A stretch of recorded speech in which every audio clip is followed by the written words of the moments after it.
pada teori-teori di ilmu. Saya kasih tahu, ilmu berarti pengetahuan itu dibuat, dikonstruksi dengan menggunakan serangkaian metode.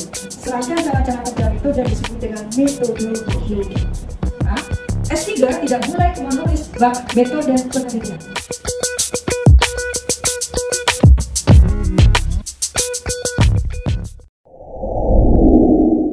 Kita kembali lagi modern. Saya singkat menjadi TSM. Sosial itu apa? Modern itu apa? Kan itu ya. Memang ada teori sosial kuno? Ada. Itu ada kategorisasi yang dibuat oleh orang-orang kayak saya untuk memudahkan gitu ya, memudahkan. Jadi sosial teori adalah kumpulan proposisi, kumpulan konsep yang punya tugas menjelaskan masalah-masalah sosial. Sosial menunjukkan masalah sosial. Terus modern berarti setelah revolusi Prancis, setelah revolusi modernnya sudah di situ. Kan sudah ada pemikir-pemikir sosial yang punya ide tentang perubahan secara evolusioner maupun perubahan secara revolusioner. Bapak Ibu mungkin sudah mengenal seorang, 2, 3 orang, 5 orang filsuf, salah satunya namanya Plato. Ada yang kenal namanya Cicero, ada yang kenal namanya Aristoteles, ada yang kenal namanya Socrates dan lain-lain. Ini mereka, apa kita bicara, dia nggak ngaku-ngaku filsuf, tapi kita yang memberi nama. Oh, dia filsuf karena dia bicara tentang pemecahan semua masalah sosial. Semua masalah sosial. Ada yang bilang manusia adalah makhluk sosial. Ada yang bilang manusia adalah makhluk politik. Makhluk sosial dan makhluk politik itu ada di dalam suatu tempat yang kalau dalam bahasa Aristoteles dan Plato disebut polis.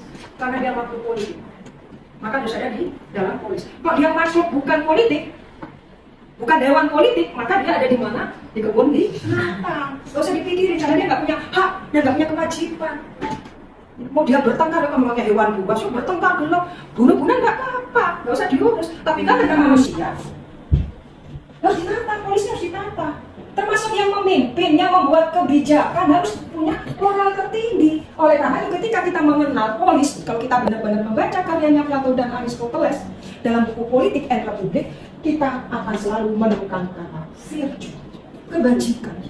Pemimpin supaya nggak gelap aja, nggak bunuh-bunuhan aja, nggak menginvasi negara-negara lain, kekaisaran lain, maka dia harus dibatasi kekuasaannya. Dan dia harus paham tentang fungsinya dia di tempat itu. Maka dia dijadikan filsuf. Filsuf itu pasti baik, nggak serakah, karena dia tahu tentang peradaban manusia. Dia mengolah manusia, bukan mengolah hewan. Manusia adalah punya apa? Banyak, hewan nggak punya rasio. Otak punya, rasio nggak punya. Simpanse, EQ-nya 880, berapa? Kalau kita dari 1500 cc, EQ kita, ini rata-rata kayak saya, paling 91 ya 92 ya. Kalau saya 180, saya buat bom nuklir. Oke, ini cuma temuan. Jadi kita balik lagi ke sini. Ini konteks ya. Karena ilmuwan ahli ilmu sosial, ketika dia mengkonstruksi teori, dia itu memasukkan konteksnya. Ada konteks yang dia deskripsikan. Untuk apa? Untuk memberi kontribusi terhadap kehidupan manusia. Jadi mereka sudah mengantisipasi bahwa manusia sudah lebih baik. Bukan hanya kehidupan para elitnya yang baik, bukan hanya kehidupan rajanya yang baik, rakyat juga harus hidup lebih baik. Oleh karena itu, mereka mencoba mengenalkan apa dari teori sosial ya, karena Bu Yuli sudah. Saya ingin melanjutkan aja bahwa perkembangan teori-teori sosial modern itu selalu diawali dengan penjelasan tentang dekolonisasi dan kekaisaran atau imperium atau imperialisme. Itu dua kondisi yang selalu disebut oleh para ahli ilmu sosial untuk membuat teorinya. Kita mulai di kontemporer, ya. Lalu nanti bagi yang baik-baik harus beruntung, karena lanjut ke kontemporer. Kalau yang baik satu cuma di sini, cuma belajar dikasih dan kontemporernya disimpan. Ya, jadi kalau Bapak Ibu mau, ya boleh nanti transfer ke baik pos, baik. Klasik kita tahu itu berkait dengan ide. Gagasan itu teori-teori sosial klasik. Ya, Bois dan sebagainya termasuk. Nah, di sini modern ditandai dengan dua fenomena besar: revolusi Prancis 1789, revolusi Inggris tahun 1500. di situ menghasilkan dua filsuf terkenal yang mencoba menjelaskan tentang perubahan sosial terkait dengan perkembangan awal kapitalisme. Siapa itu? Thomas Hobbes dan John. Tahun 1500 mereka sudah berpikir bahwa karena ada revolusi industri, maka ini pasti ada perubahan. Perubahan tentang apa? Perubahan tentang interaksi sosial, perubahan tentang properti kepemilikan, perubahan untuk melakukan investasi dan sebagainya. Ya karena revolusi industri, di sini sudah mulai banyak orang, salah satunya makin besar orang kerja, makin hidupnya nggak bahagia. Dia diusir-usir karena dia dianggap banyak melakukan terlalu kritis. Ya, dia dari Jerman, terus ke Prancis, terus ke Inggris, sama mati nih Inggris. Dan dia benar-benar mengeksplor tentang perkembangan revolusi industri sehingga dia bisa menjelaskan dan memunculkan teori tentang perkembangan kapitalisme dan konflik sosial. Dan itu memberi kontribusi pada perkembangan teori sosial, bahkan menjadi para konflik sosial. Selain interaksionisme simbolik dan struktural psikologi dan dialogi silakan. Ceritanya dari modern ini. Foucault di sini. Foucault itu di modern. Dia membaca itu karena dia tertarik dengan penjelasan teoritisi atau ahli-ahli sosial klasik yang sebenarnya dia tidak menganggap sebagai teori. Dia cuma bilang, aku punya gagasan. Ada perubahan dalam masyarakat ketika sudah mulai terjadi secara evolusi dan revolusi industri dan di Prancis tentang rasionalitas. Saya mulai dari ide ini ya. Bapak Ibu kenal ide tentang pencerahan? Kenal ide pencerahan? Kenal Bu? Pencerahan? Apa itu pencerahan? Ya, saya bercerita ya, karena nanti teori itu bisa dipelajari di banyak buku. Tapi yang penting, supaya Bapak itu tahu, ketika kita memilih teori tidak mengambil ekornya. Kan bisa bicara ekor langsung, Foucault lagi. Sekta, Anda ketika teori menjelaskan teori Foucault, Anda harus menjelaskan teori power seismoid, teori tentang normalitas, teori tentang governmentality, itu menggunakan pendekatan apa? Menggunakan metodologi. Harus tahu posisinya. Maka itu, ketika saya menjelaskan LBM, di sini ada kontekstualisasi. Ini saya dipakai oleh para ahli teori sosial sebagai pijakan dalam menjelaskan fenomena. Oleh karena itu, teori-teori sosial pada umumnya dan pada awalnya selalu bersifat eksploratif dan deskriptif. Cuma ingin mengetahui apa penyebab munculnya revolusi industri. Apa penyebab terjadinya pencerahan? Apa yang menyebabkan Karl Marx menulis tentang perkembangan kapitalisme awal? Itu. Jadi teori sosial itu cuma eksploratif dan deskriptif. Itu merupakan ciri-ciri dari teori sosial. Lalu mereka nggak puas. Ya, tapi pasalnya mereka membangun teori tetap berbasis pada peristiwa-peristiwa evolusi dan revolusi ya tentang perubahan sosial itu yang terjadi di Amerika. Belum termasuk yang sibuk menjelaskan semua yang terjadi di negaranya, kenapa Prancis iso jajah ini, kenapa Jerman kok dijajah ini, itu mereka jelaskan ini. Jadi intinya karena ada kolonialisasi. Lalu mereka mencoba menjelaskan apa yang menyebabkan kolonialisasi dan bagaimana supaya kolonialisasi berakhir. Peristiwanya sangat sederhana. Ketika mereka ingin mengajari, jadi gini, yang ingin saya sampaikan gini, mereka memperkenalkan teori sosial dan umumnya adalah terkait dengan kolonialisasi, kedua dengan peristiwa imperium kekaisaran. Ini fenomena yang terjadi sampai abad 19. Orang-orang sosial cuma kaget, oh ya, yaudah, sekarang kita selesaikan ya Eropa. Kita mengajarkan mereka supaya mereka bisa merdeka, supaya mereka juga bisa membangun, dan kita runtuhkan model penjajahan ala imperial. Lalu mereka apa? Asik menjelaskan. Buset, di sini ada kebusetan dan kedahsyatan. Karena mereka lalu dekolonialisasi di akhir abad 20. Mereka bilang, kolonialisasi harus kita akhiri, imperialitas harus kita akhiri. Ganti apa? Diganti pembangunan. Diganti apa lagi? Modernisasi. Jadi negara-negara yang terjajah, yang pernah dijajah, itu dianggap tidak memenuhi standar norma Barat, khususnya standar Eropa. Akhirnya apa? Mereka mengenalkan supaya negara maju harus menerapkan sistem. Negara ingin maju pembangunan harus organisasinya rasional. Nanti disebut dengan Weber adalah birokrasi. Negara ingin modern, ada spesialisasi semua tujuan efektif, maka kita harus melakukan diferensiasi dan spesialisasi. Siapa itu? Iya, ini. Dia mengungsi ke Amerika, ya. Terus dia juga tidak melihat Amerika, tapi dia juga melihat Aljazair. Kenapa sih Prancis mendarat di Aljazair? Sama kayak kita, kenapa Hindia Belanda nancap di Nusantara? Kan gitu ya. Jadi mereka selama ini coba-coba menjelaskan tentang praktek-praktek imperium dan kolonialisme. Udah kita bebaskan, kita merdekakan, kita kasih kesempatan, gitu loh ceritanya. Supaya mereka seperti kita, dan kita bisa lebih maju, kita menjadi model, kita menjadi percontohan. Dan itu terjadi sampai tahun 2025.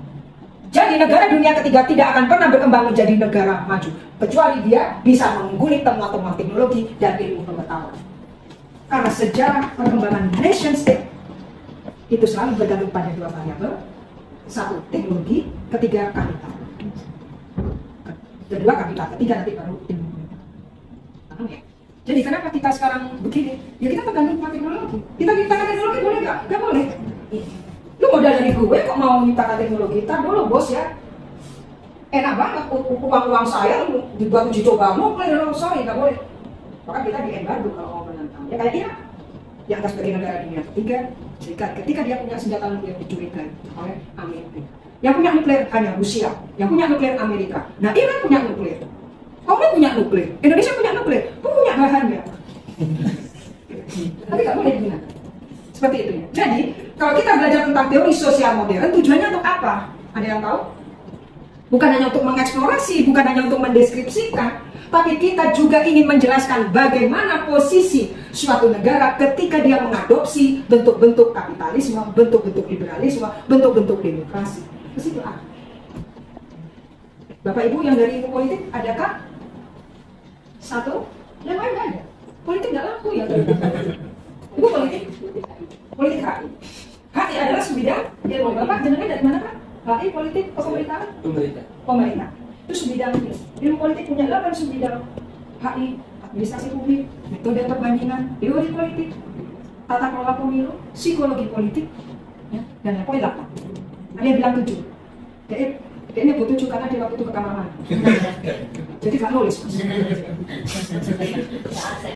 Ada pencerahan yang mulai dikenal. Jadi tahun 1920 langsung sudah ada pencerahan. Sebelum Perang Dunia Pertama sudah ada pencerahan. Maka ada namanya ada perang. Karena mereka ingin menunjukkan berbagai temuan keunggulan di bidang teknologi perangnya.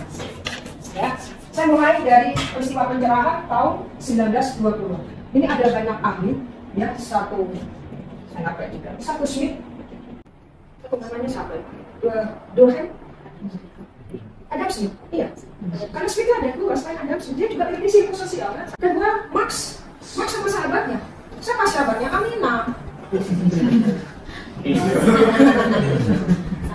Sahabatnya Marx. Kemudian Marx. Orang-orang ini menulis esai, menulis makalah.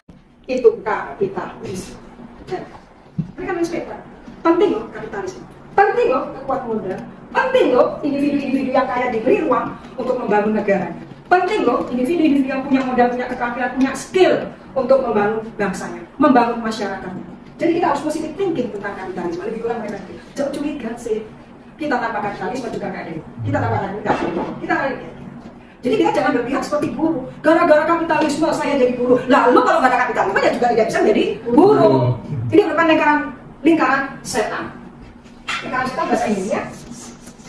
Lingkaran setan bahasa Inggrisnya. Lingkaran setan bahasa Inggrisnya.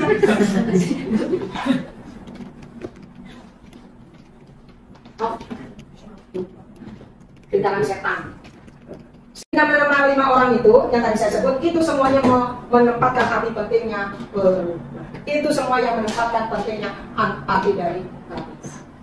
Dengan cara kapitalisme, ini adalah model yang sudah diterapkan di Eropa.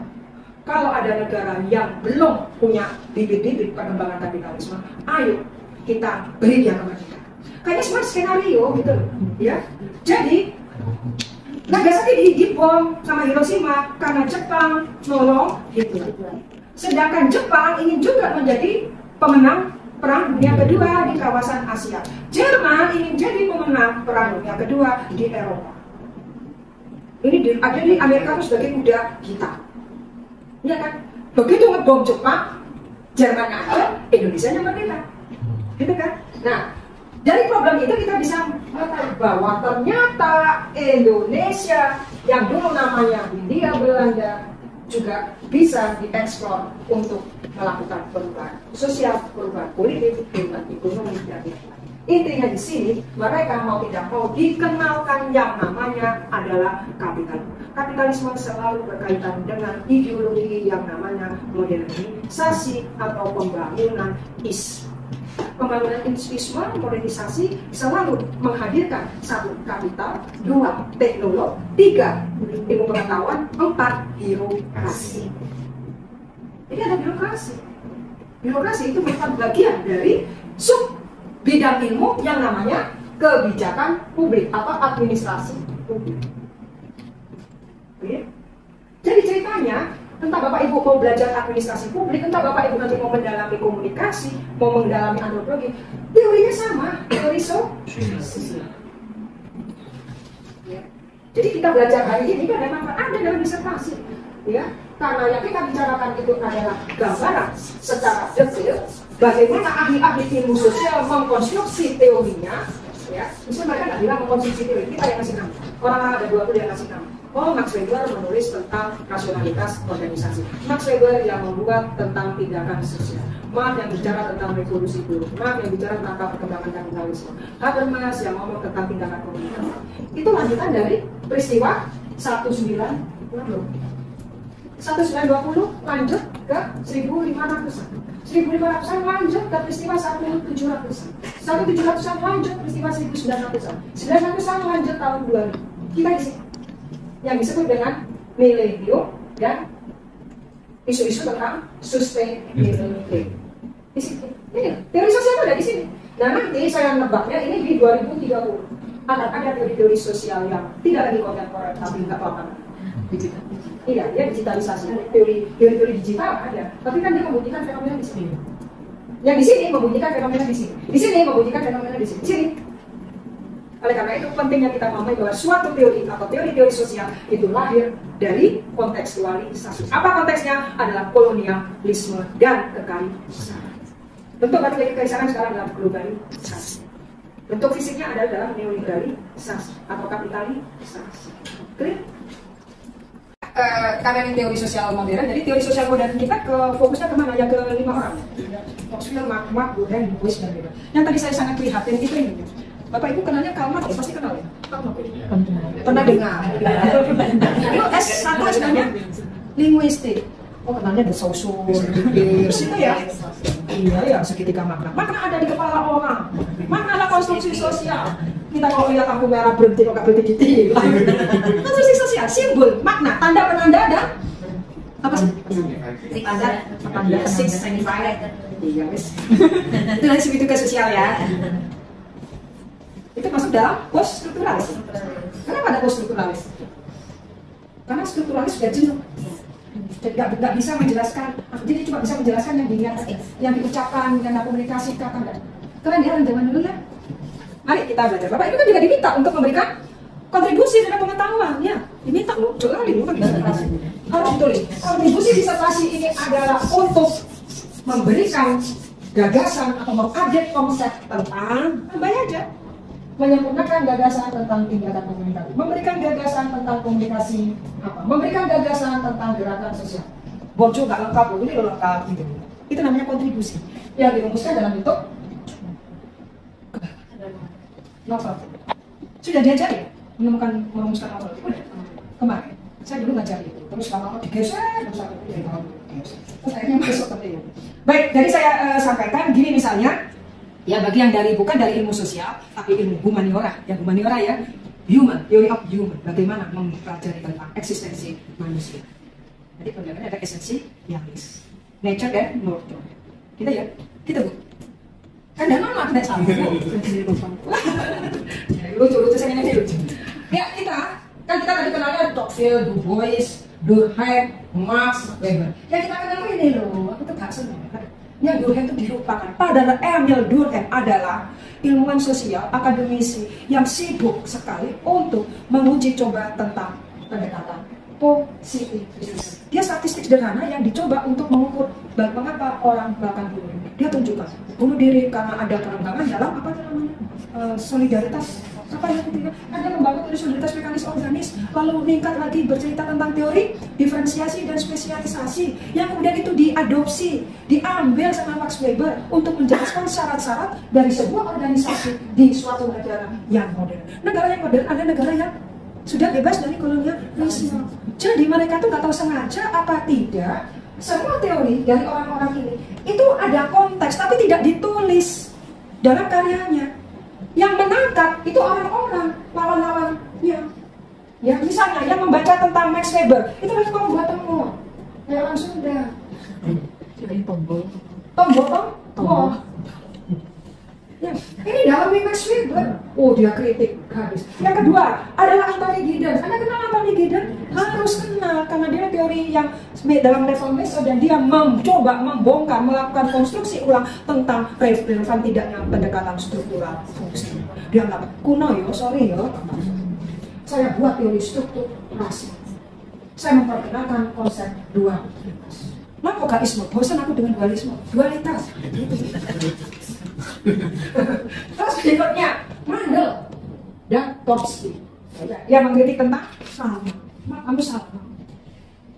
Tapi yang namanya Tolstoy ini jarang dibahas. Mandel juga jarang dibahas. Kita lupakan aja karena ini memang jarang dibahas. Itu untuk orang-orang sosiologi aja.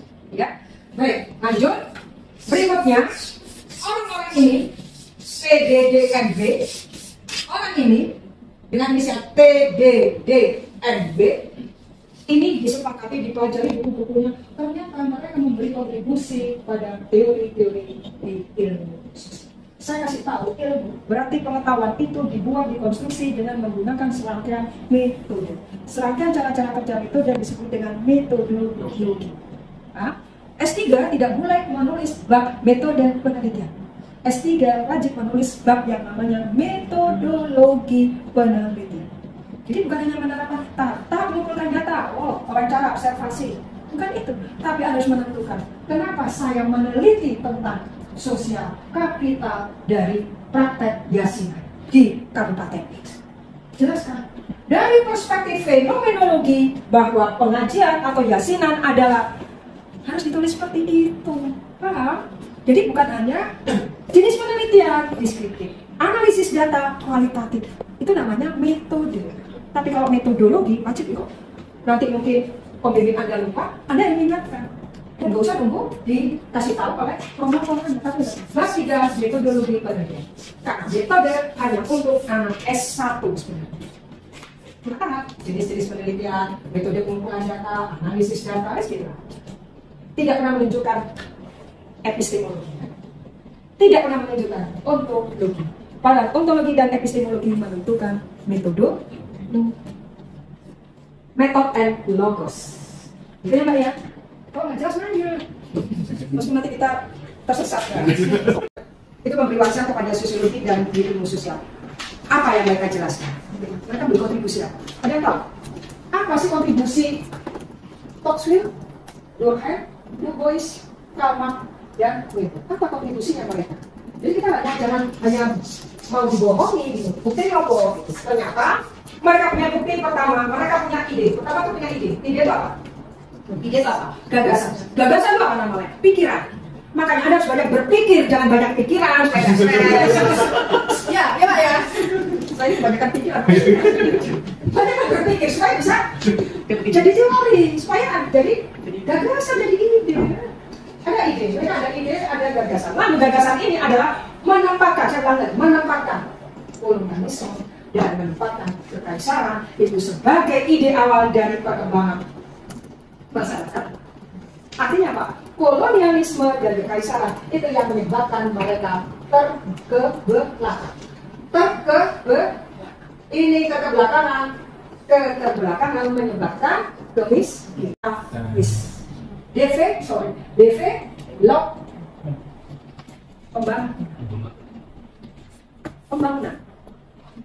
Pembangunan ya Pak.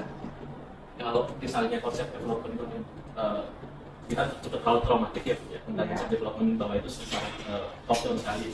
Bagaimana dengan social change yang memang itu lebih bottom up, mungkin apakah itu konsep yang sebenarnya lebih pas dengan melihat partisipatorik masyarakat, meskipun situ banyak kepentingan situ daripada development. Kata development sendiri memang istilah, kan untuk perkembangan. Ya, development mengambil kita dari kami. Bapak dari jurus Baikos atau Baiksa? Baikos. Nanti ketemu saya Pak di mata kuliah pembangunan dan perubahan sosial. Salah satu pokok bahasa ini. Mari kita sekarang jelaskan dulu. Ini ada kata development. Development betul. Maka itu tadi kita di awal, teori-teori sosial selalu menempatkan masalah kolonialisme dan imperialisme. Gara-gara ini mereka jadi terbelakang. Lalu mereka mengejar, udah jangan dijajah terus, ayo kita bebaskan. Maka saya bilang tadi, kayaknya penjajahan itu di skenario. Buktinya ya kita mengalami sendiri. Amerika juga sudah tahu sendiri. Kenapa dia lalu Jepang? Apa karena dia Jepang menjajah Indonesia? Enggak, karena Jepang memang boloan sama Hitler. Bahaya kalau Jepang bisa mencaplok Polandia dan sebagainya. Ya ketetanggaan gitu ya, bahaya. Oleh karena itu, ingatlah kata ahli-ahli ilmu sosial yang telah membaca kontribusi dari ide-ide gagasan para ahli yang 5 itu, ternyata mereka menempatkan background kolonialisme dan kekaisaran ibarat itu dalam teorinya untuk menjelaskan perlunya ada pembangunan. Apalagi kata yang bisa cocok untuk menjelaskan pembangunan, karena mereka tidak punya riwayat sebagai sumber perubahan. Mereka tidak punya riwayat sebagai negara industrialisasi. Mereka tidak punya riwayat sebagai negara yang mengalami revolusi kebudayaan. Mereka tidak punya riwayat sebagai negara yang punya tokoh-tokoh pencerahan. Kalau ada di abad kita yang namanya Gerakan Budi Utomo, tapi tidak punya nuansa sampai Eropa, karena penguasa di Eropa adalah rata-rata punya jajahan di negara Asia dan Pasifik selain Afrika. Mereka membuat kata pembangunan. Ini istilah yang dianggap netral saat itu. Development. Cara ya udah kita mengajari apa negara-negara yang sudah kita akui kemerdekaan. Ajari pembangunan. Pembangunan di mana-mana itu selalu bersifat teknokratik zaman dulu. Teknokratik belum memikirkan pemberdayaan. Teknokratik. Syaratnya harus apa? Harus ada stabilitas. Jadi yang paling jahat di sini dalam versi tangkapan saya ya, Eropa yang sibuk membangun dan mengkonstruksi konsep dan teori ilmu sosial yang merajalela dan mendominasi adalah Talcott Parsons. Bahwa yang paling cocok dengan pembangunan adalah teori. Gila ya. Dia benar-benar kuda hitam Amerika ini. Yang sibuk nulis teori bukan orang Amerika, nggak ada Amerikanya. Tocqueville itu orang mana? Cuma dia nulis praktek demokrasi. Terus dia tertarik Aljazair. Aljazair ini ngapain sih dijajah Prancis? Amerika kenapa dijajahin gitu? Tiba-tiba semua teorinya dia memayungi, nggak ikut-ikut bangun. Tiba-tiba dia teori dalam pembangunan harus ada adaptation, harus ada containment, harus ada integrasi, ya, intervensi. Jadi dalam pembangunan masih ada berapa yang gusur, ya, ada yang gusur, ada yang miskin, ada yang caplok, kainnya jadi rakus dan sebagainya. Ini ya selepas dari ini saya bisa menjawab pertanyaan Bapak ya. Jadi ketika ini developmentalis itu kan ada teknologi, lalu di sini yang diberi adalah stabilitas, di sini tidak boleh ada civil society, tidak boleh. Nah, lalu semua yang mengedrive pembangunan siapa? State. Ini dia state. Lalu ini keluar konteks apa enggak ya?